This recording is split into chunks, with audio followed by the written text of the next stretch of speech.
Well, you had set up Adobe After Effects. Now is the big time to start it. What you'll see in the beginning? You'll see the program's interface divided in separate panels. Think of it as a modern, high-tech factory intended for the production of your cartoon. Each panel is a separate department that performs a specific function.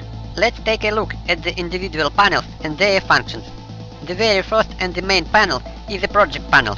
You will assemble your cartoon of the various files that are stored somewhere on your computer, or maybe even on another computer on the network. In order to use these files in your animation, you must first add them to your project. This process is called importing. That is, to use any files in your cartoon, you must first import them into your project. So the project panel is the warehouse which stores all the files you have imported. Here you can sort them to lay them out in folders that you had a clear view and it was convenient to work with them. The next panel is Timeline panel.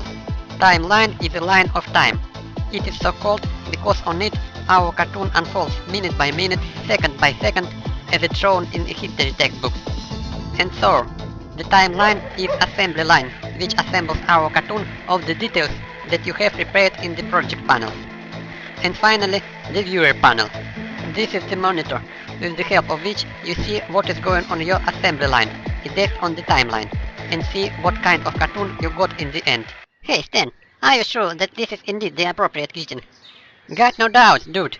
I googled all over internet. This is the most fashionable greeting this season. But what does it mean?